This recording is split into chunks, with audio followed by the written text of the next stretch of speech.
magmula noon natakot na ako magpasok ng card kasi anytime possible lang mangyari yun sa akin kasi nga, kumbaga parang naninibago pa lang ako. Kasi nasanay ako sa bank book. So yun, the next, lipstick collection. So nakita ko na yung mga lipstick collections ko.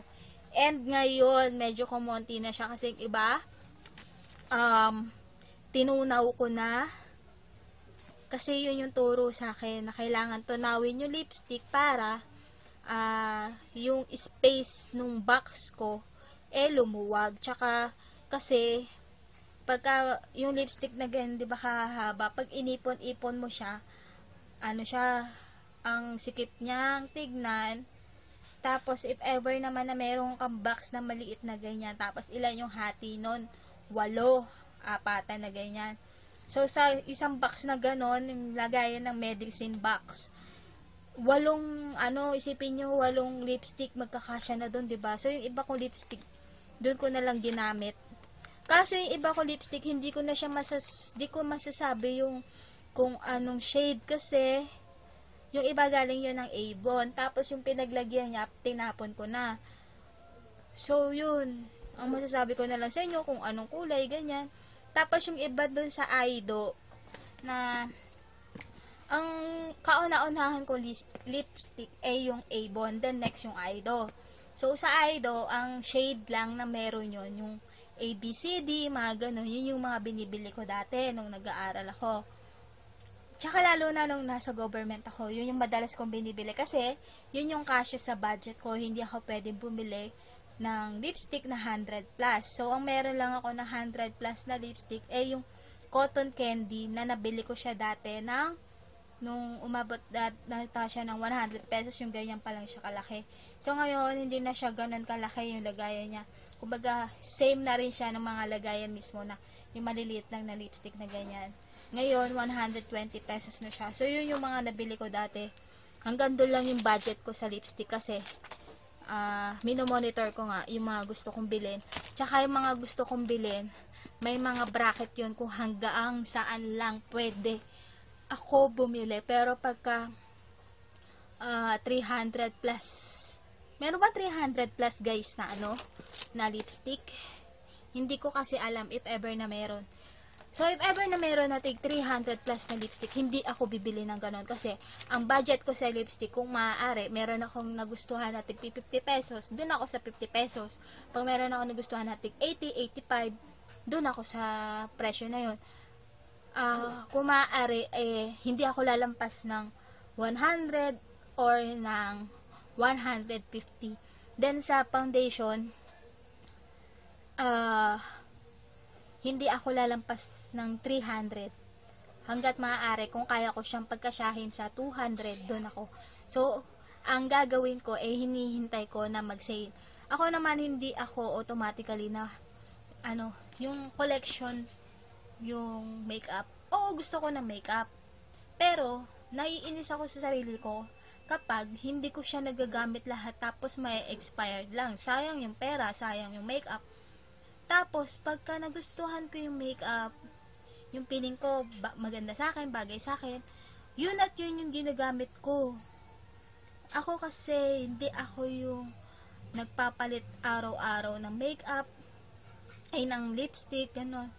O tama, makeup, kung ano ang gagawin. Kasi, ako, kung maaari, isang brand lang yung gagamitin ko. Kaso, kung saan yung may mas mura, pero alam mo naman na branded pa rin siya, oo, yung sa mall mo nabili, dun na ako bumibili. Kasi dati Avon ako. So, yung ino-orderan namin na babae, hindi na siya nakakapunta rito. Kaya ang ginawa ko, pumunta ako ng mall, naghahanap ako dun kung ano lang yung kasya ng pera ko, gagamitin ko yun sa mukha ko. So, pag hindi ako nagkaroon ng tigyawat doon, ibig sabihin, hiyang ako, 'di ba? So, yun, kung saan yung makeup na hiyang ako, bumibili ako. Nagkataon, yung brand ng Everbelena, tapos, 'di ba, meron akong Careline, meron akong Passion 21, meron akong Aido. Hiyang naman siya sa akin, hindi naman ako nagkakatigyawat. So, yun yung mga binibili ko. Ang lang kasi baka merong side effect yun if ever na gumamit ako ng paiba-iba, 'di ba? So, yun. At i-end ko na yung vlog ko kasi hugasan ko na rin to para magamit na. At yun, masaya ako dahil unti-unti na itong mga tambak ko dito sa likod, itong mga to, magkakaroon na siya ng lagayan kung saan sila dapat. Tapos itong si Hello Kitty, meron na siyang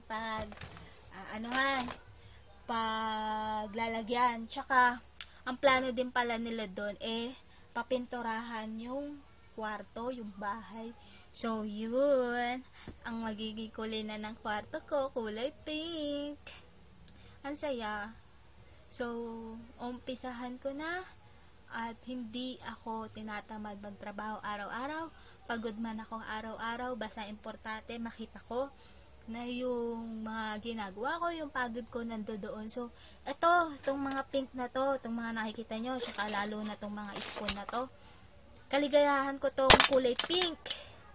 So, gusto ko magkaroon sila ng lagayan na kung saan dun sila dapat at yung naiingatan. So, yun. Pasensya if ever na hindi ko pa napapakita sa inyo tong mga kalat, yung mga ginawa ko kahapon, kasi sobrang dami na ng nito, yung laman nito sigurado. So, tatama rin na kayong manood. Tsaka, yun, ko siya bukas na lang. Kasi sigurado bukas wala naman akong gagawin. Hindi ako aalis kasi hindi na ako pwedeng gumala. Baka kasi ma-short ako sa budget. Tapos, automatic, andito lang ako sa loob ng bahay whole day. Wala akong gagawin. At ang lagi ko lang talagang tambayan, itong itaas. Kasi, ang gusto ko, yung tahimik, yung walang nakikialam, yung walang masyadong mata, ganun. Na nakatambay, nakatingin, yung pupuna, yung mga ganun ba.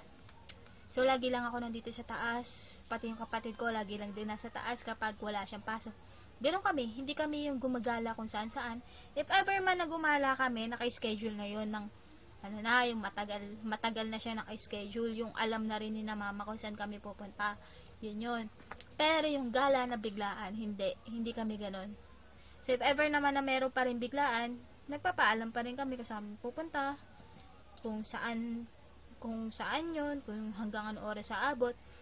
So, yung oras na dapat na uuwi kami, dapat hindi kami lumampas doon. Or else, kapag lumampas kami doon, understandable yun. If matraffic at malayo pa lang, tinetext ko na sila na andito pa lang ako, ganyan. Yung as in yung time to time, naka-update sila sa amin, 'di ba? So, yun. Salamat ulit sa panonood at thank you din sa mga nag-subscribe sa akin. Sa mga hindi pa pa-subscribe na lang po. So, kahit hindi nyo po ako panoorin, okay lang kasi kaligayahan ko lang yung makita na merong nagko-comment dun sa baba at may nagla-like, may nagsa-subscribe. Kasi every time man nakikita ko yun, tapos yung mga kinakausap ko, nagre-reply sa akin, ang saya lang, 'di ba? So, yun. And, pahabol din pala, isasama ko rin pala dito, kung kailan ako nag-start, at kung ano yung ginagawa ko noon, nung time na nag-YouTube ako. So, yun. So, makikita nyo naman sa about, kung kailan ako nag-start mag-vlog. So, nakakatawa lang yung mga nangyari sa akin, no? So, kukontinue ko siya, itong dinadaldal ko, sa mismo, sa story ng vlog ko. So, yun. Bye! Ano lang yan, yung kasiyahan namin yung bubong, dahil ang tagal ko palagi ito. Pero kung ano pinaayos yun. Hindi naman yung nag-aayos.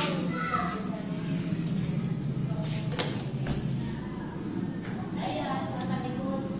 Ang problema lang pala dito. May ugasan, no? Parang bet. May ugasan dito. So, okay siguro. Tapos, ayusin na lang.